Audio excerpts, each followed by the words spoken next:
thank you so much, Jazz Ensemble, my goodness. Good morning. Good morning and welcome to worship at the Unitarian Universalist congregation at Shelter Rock on this gorgeous day.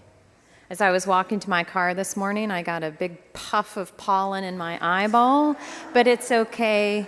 I am glad to be here, even if a little snivelly. Here at Shelter Rock, we practice being a loving religious community where we can grow spiritually and help build a more just and joyful world. I am Madison Colquitt, and I am your student minister for this congregational year. I'm grateful to serve alongside lead minister Reverend Dr. Natalie Fenimore and associate ministers Reverend David Carl Olson and Reverend Israel Buffardi. Whether this is your first visit or you've been a part of this community for years, you belong here exactly as you are.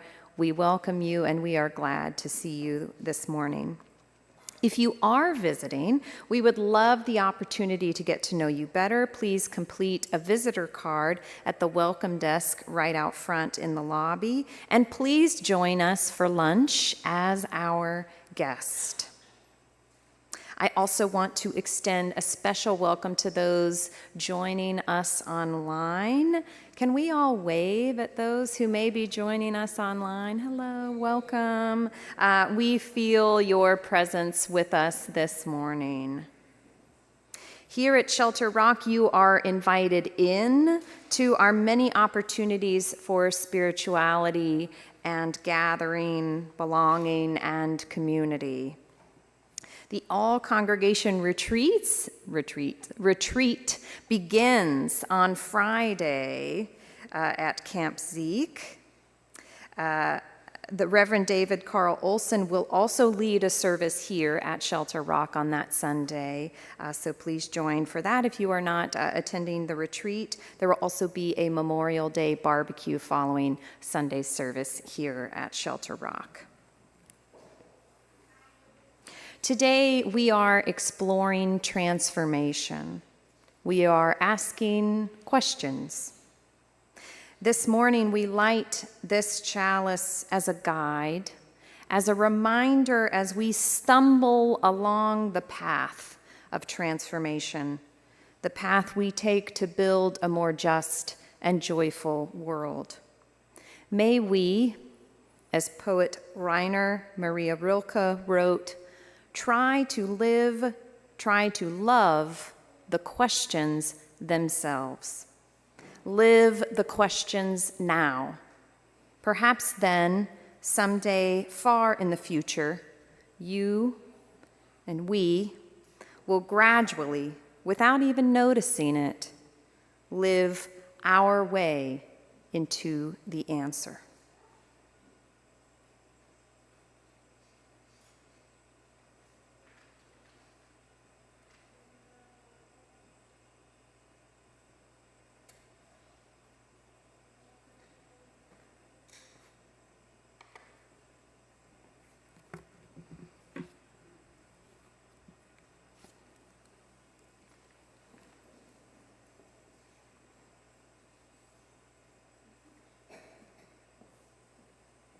And please rise and join us in singing our opening hymn, number 6, Just as Long as I Have Breath.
Please be seated.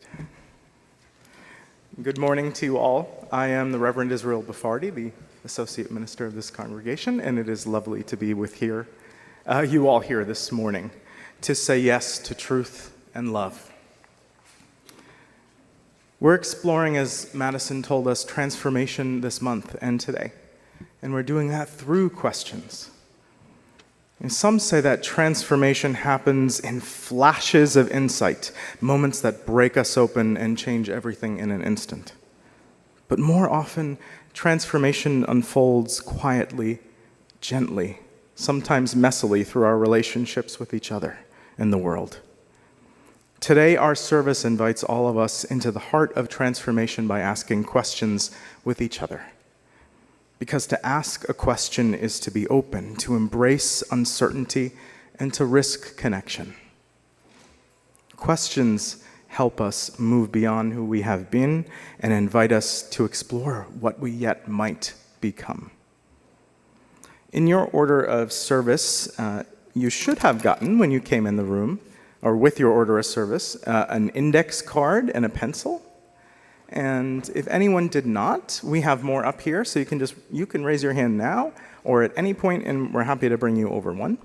And these index cards are for writing your questions down, and I'll explain more in a moment. So take some time today. I invite you to take some time during the service today, as we're sitting together, as you're in the room with people that you are in community with, to think of a question that you might have been carrying, or you might be carrying today, or have been carrying for a long time. It could be a question about transformation, or your own spirituality, what it means to be in community, or maybe just something that you've long wondered about but have never quite voiced out loud, or even in writing. These could be questions about life or death, questions about change, questions about what it means to make meaning of our short lives.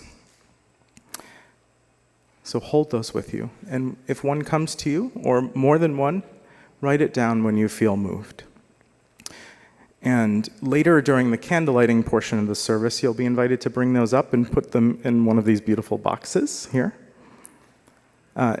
offering them into our shared space. And what will happen slightly later in the service, Madison will join me in exploring these questions, and we will actually respond to them in real time.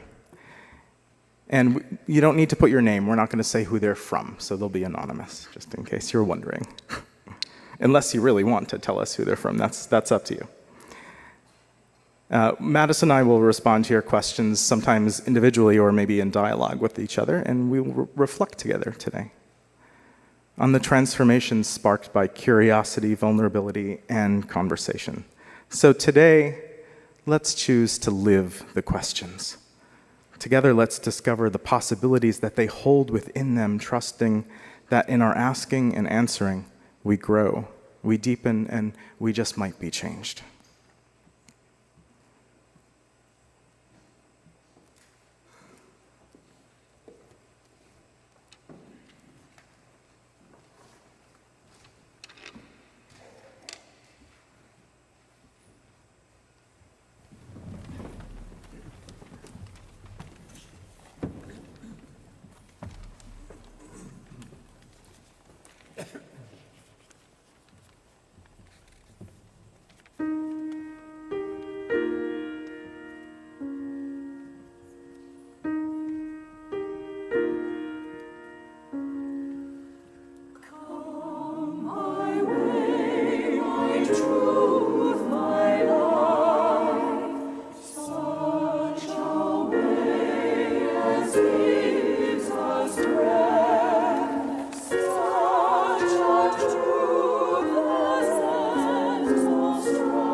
You may remain seated, but please join me in spirit in our words and song of affirmation.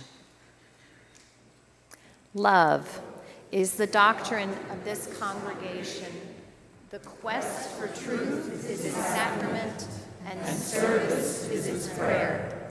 To dwell together in peace, to seek knowledge and freedom, to serve human need. This we do affirm and covenant with each other.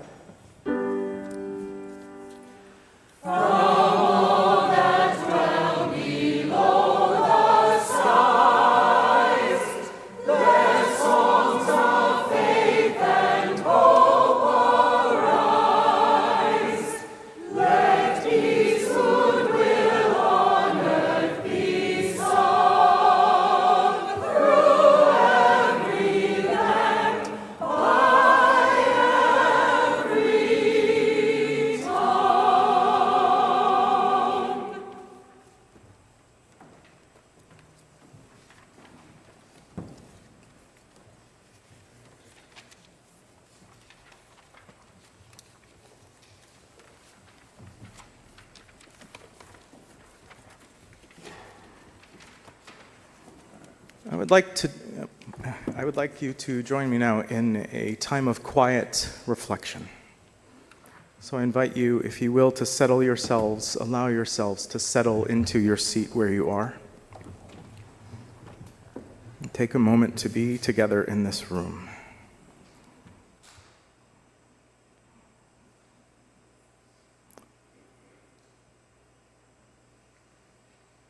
Feel the support of these heavy wooden pews and the floor and the earth beneath you.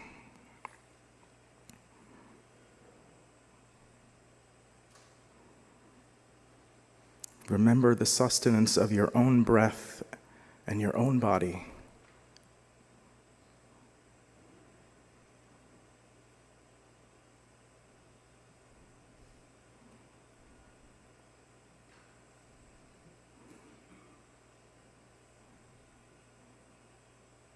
And as we sit together, as we are in community together this morning, let's return to these questions that we hold. And consider for you today, on this beautiful, bright, and glorious sunny day, what questions have been nudging at your spirit, patiently waiting for your attention?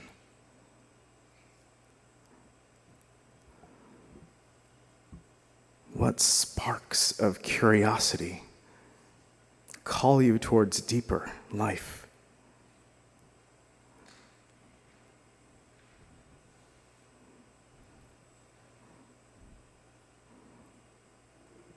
What uncertainties ask for your courage and your trust?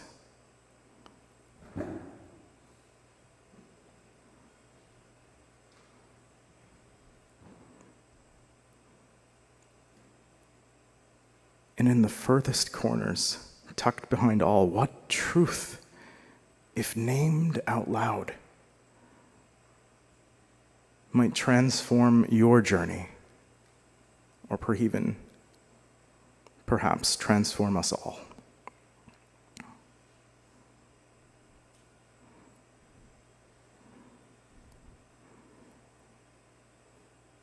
Or maybe there's a question that you just have about life itself.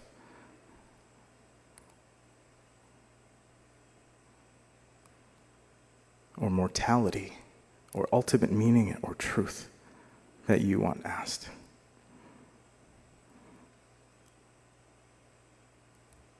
In a few moments, you'll be invited to come forward and to place your questions so that they can be received and shared, placing them gently into this space of community and wonder. But before, let's just pause here now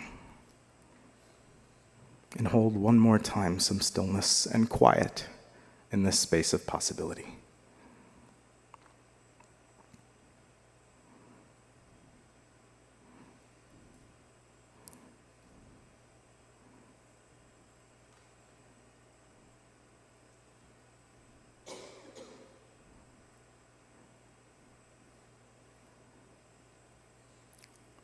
As we hold these questions in our hearts, we also know that we hold everything else that we bring today.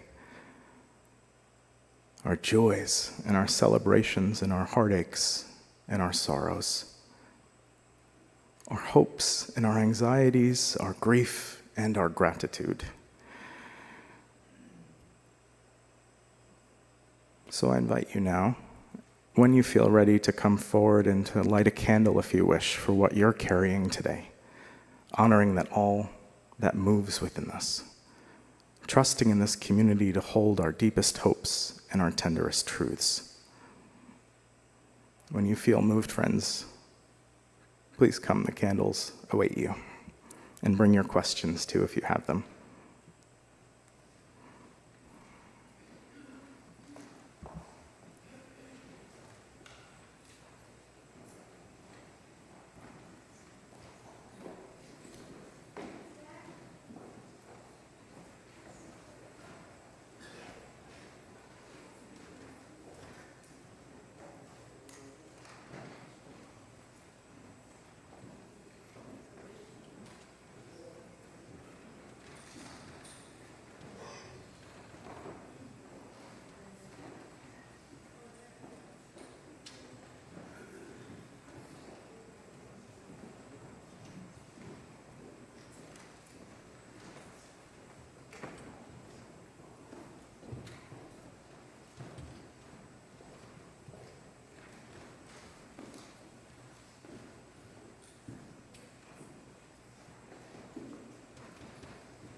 One way that we live into our faith is through generosity, one of our shared values.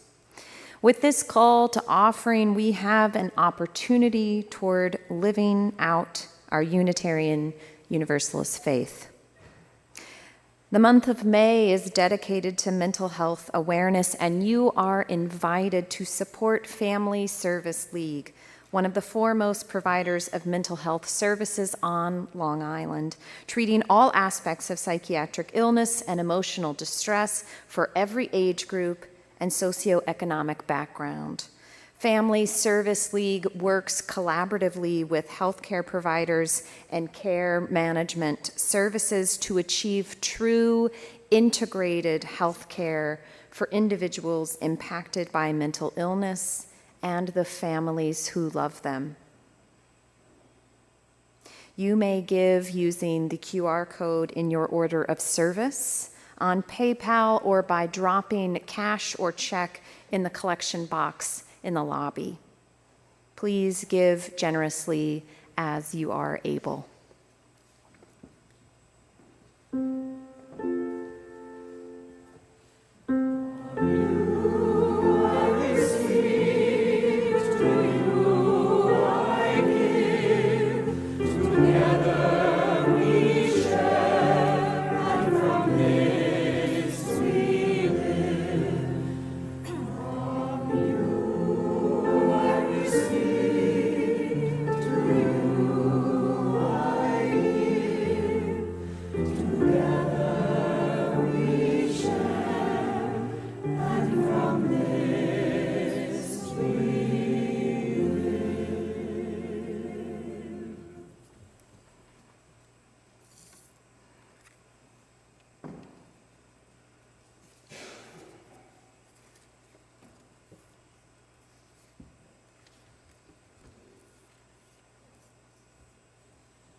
This is amazing. I'm loving going through these. I haven't gotten to every single one yet, and I might not get to your question today.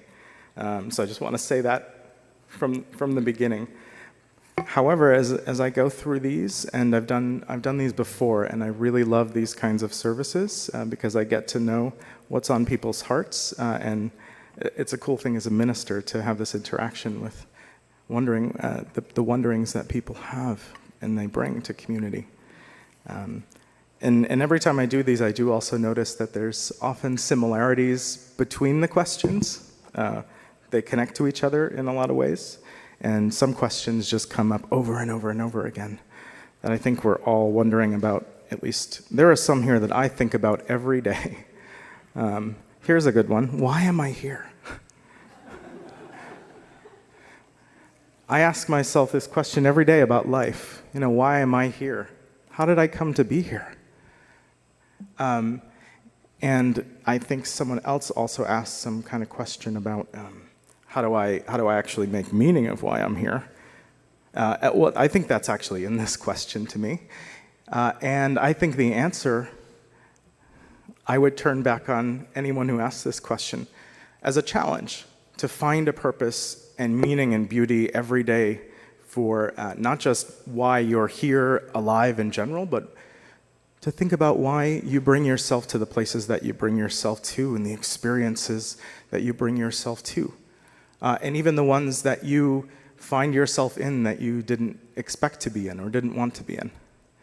And to be able to go through life and any experience, I think, with a sense of intentionality and curiosity and thinking about what beauty you might encounter that day in that place, even in the most horrible of places.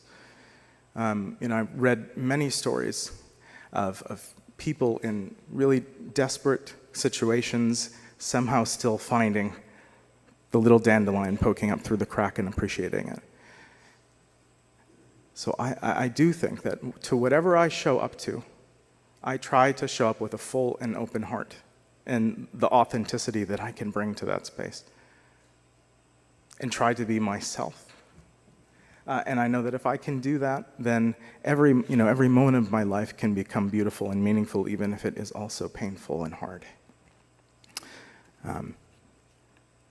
So I don't have the somebody made you answer to this catechism question, but I think meaning exists in being and finding purpose in every moment of being that you can. And there's another question here that asks, what is spirituality? And I think that's what spirituality is. It comes from the root word of breath, meaning to be, reminding us that we are alive, and that with our breath, with our life, we must bless it, so to speak, by finding meaning and purpose, instilling, making beauty in what we do in every moment. That would be my answer to that one. Madison, do you have anything in front of you that you want to tackle right now? Or I could pull from another one. I do.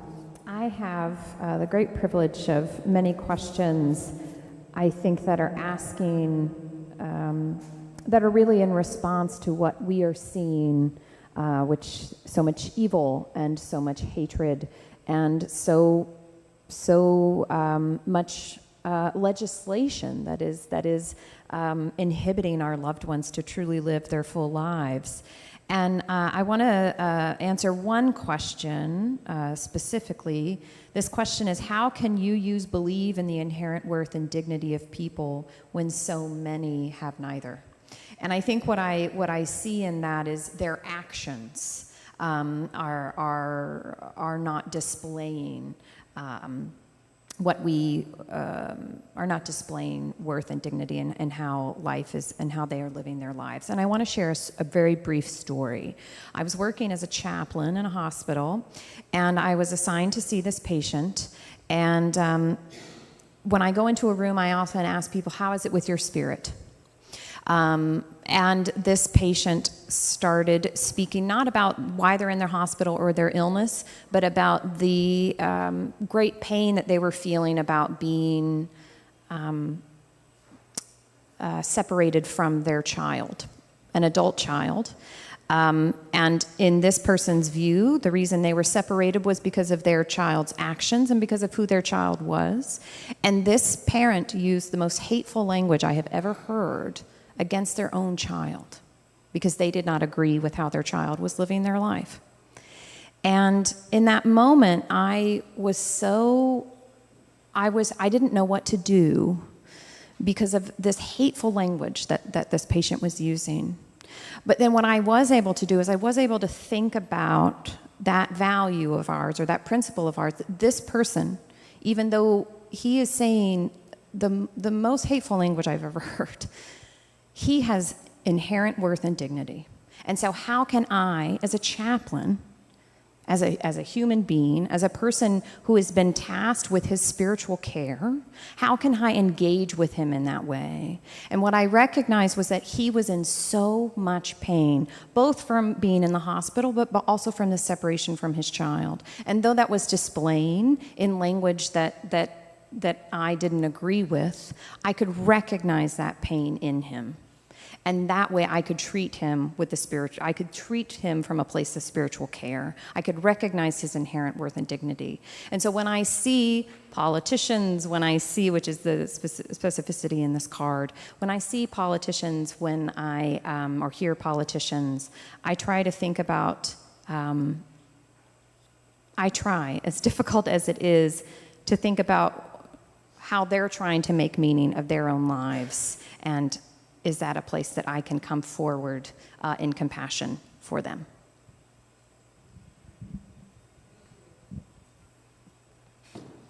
Thank you. Yes.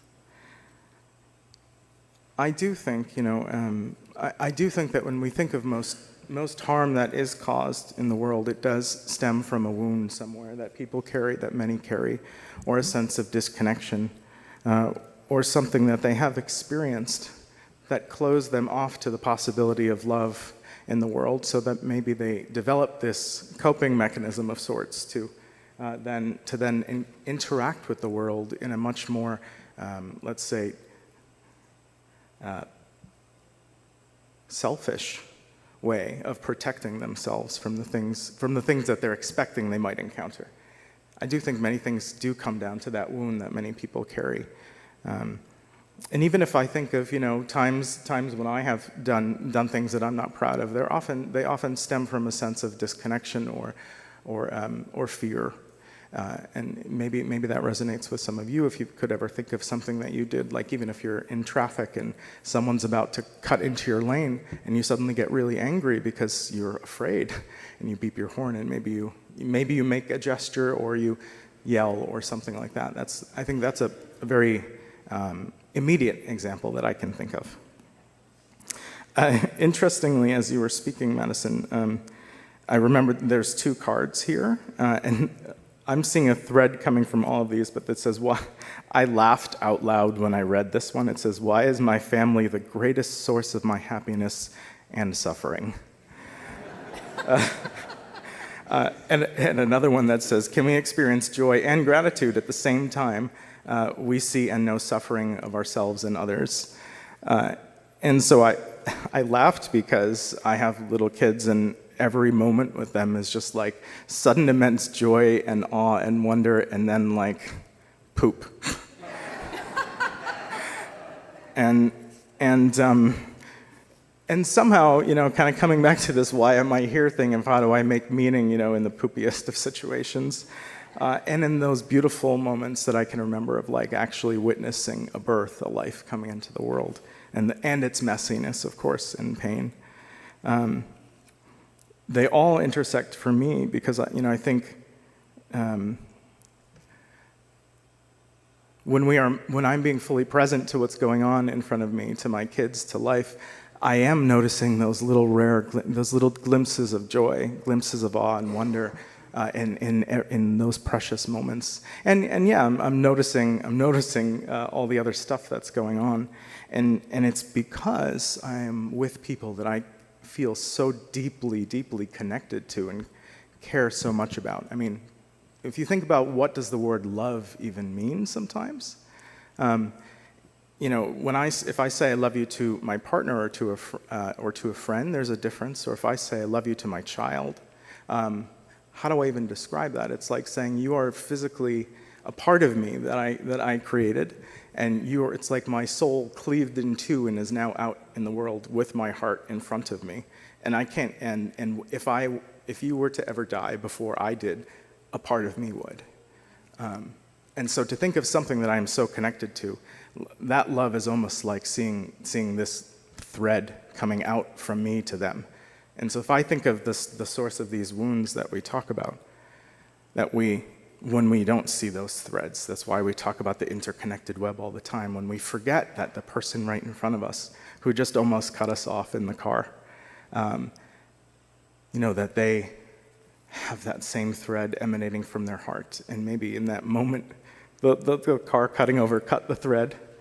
And so then maybe what I need to do is go out and find a way to knot it back together. And that's kind of what I think, what many of the wisdom traditions talk about when they talk about, like repairing of the world or something like that, tikkun olam.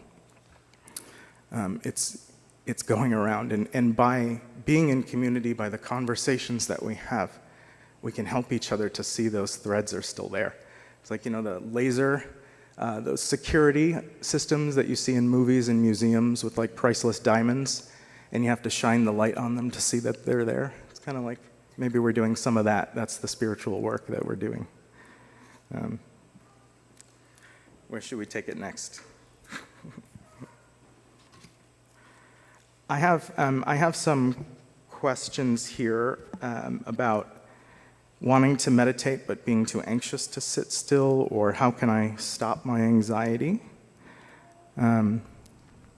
That's I think a deeply personal question for anyone that might require a lot of different facets of addressing the causes of it.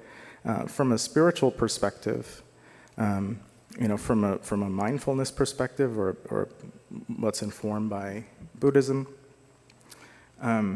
it does, that those ideas would teach us that, just as life and death are two sides of the same coin, that's a phrase that's often used, they're the same, one and the same. That you can't have one without the other. You cannot have life without the anxiety and the pain. And it's being present, it's again going back to that idea of being present fully to all of those things and experiencing them, yet also knowing that some things are systemic and that need to be changed. And I think being able to be fully present to life, to what's going on, then makes you notice what's going on for others too. Makes you remember that you're not suffering alone if you are suffering. Makes you realize that there are other people experiencing something like you might be. And it also makes you feel more bound to helping and ending the suffering of others. And that's not something that one person alone can do. And so I think that is a connection to me of how important spirituality is as a community activity. Because we can't all just be silently sitting in our corners suffering and bearing our pain and saying, I just need to be present to my pain and I'll be better. We need to be doing it with other people so that other people notice when we're a little more anxious or hurting that day and we need some help, so that we develop the strength, the courage that we need when it's our time to help someone else. And so when I spoke of those wounds that I saw Madison is describing, that's kind of what I'm saying, is that if enough of us are practicing that, noticing each other's wounds and helping each other when we have the strength, the capacity to do so, and letting others help us, that becomes a practice. And that is what changes culture and changes the world and makes, and I think ultimately addresses those questions. There's a question in here about vulnerability, and it asks, do we need to, is the definition of love, or I lost the card. It says something like, does love require vulnerability? I didn't give you that card, did I, Madison? No. It's a good question. I wanted to answer it. But I think there's a connection to all of this for me. And it is this, that practicing vulnerability is not easy. And one needs to have a certain level of safety in community or with another person to be able to do that. And to share in that way is deeply personal, and it is sharing of one's soul and heart and beliefs and values with another person. I think it's possible, certainly, for love to exist without that. I think that if we look at this question of why is my family the greatest source of my happiness and suffering, the answer is somewhere in there. The people that we are most closely connected to, that we share our hearts and souls with, that we have a bond with, a covenant with, the people that we are most closely connected to in that way, we have responsibilities because of our relationship with them. So for me, with my children, it's making sure they are safe and secure and have what they need. For my partner, it's seeing her needs, and it's offering of myself to her so that she can grow into what she wants to grow into, and she can have the time she needs. And with my friends, it's sometimes helping them or giving them a ride, or showing up for them for their successes, showing up to celebrate with them, and showing up for them when they need someone to commiserate with. And for those of us in community and in religious community here, we say, we care about this community, about why it exists. We ask ourselves, why are we here? And why is this community here? Meaning, why does the community, the world, need what we do here so much? This practice that I was just describing. And so we realize that there's a responsibility that we have to come together and to do what we say we want to do together. I'm wondering if you have any unanswerable questions. And by unanswerable, I mean a question I certainly can't answer and perhaps may live my whole life trying to make sense of. And I think this is a really good one. Why is evil winning over good? I don't have an answer for that. I certainly wish I did. But I hear you. I hear you. I do too. And I would ask, is it? In the long run, I wonder, is it? Sometimes when we talk about transformation, we often talk about the fact that certain things, certain structures need to break down to make way for something new.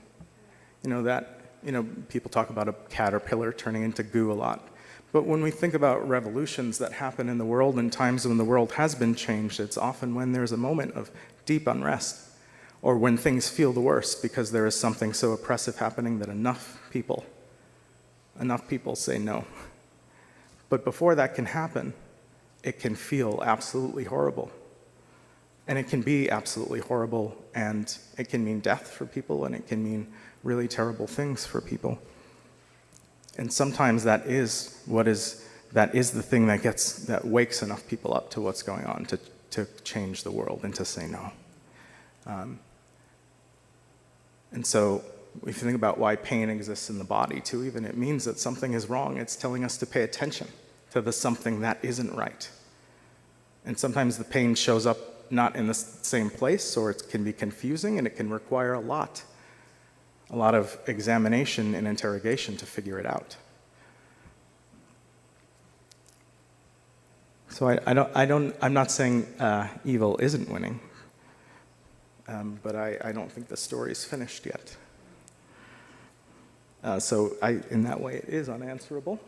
It is unanswerable because I'd ask, what shall we do?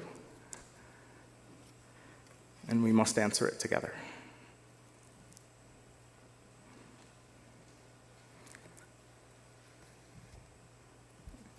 And I believe that we, as Unitarian Universalists, have uniquely positioned ourselves to saying that we are the ones to help answer that question. Because we have a way of being that makes space for many different ways of knowing truth in the world. We have a way of being together that encourages us not to stay with the way that things have always been, but to ask questions about why they are here in the first place and why they are the way they are. That is who we are. We ask questions. We ask questions that don't have easy answers, because those are the ones that need to be asked. So we've journeyed together today, I hope, holding our questions, listening deeply to each other's hearts, and asking how we might open ourselves to transformation that our world so desperately needs. And I hope that by this experience we've discovered or reminded ourselves that often to question is itself an answer, a powerful response affirming our willingness to grow, to connect, to change, and to see what the world is asking us to do for it. So as we close out this service today, as we prepare to close, let's carry with us this understanding. And will you please rise in body or in spirit to sing our closing hymn? We laugh, we cry.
As we extinguish our chalice today, let's carry forth this flame of curiosity, the warmth of connection, and the courage to embrace transformation and to embrace the questions that are hard to answer.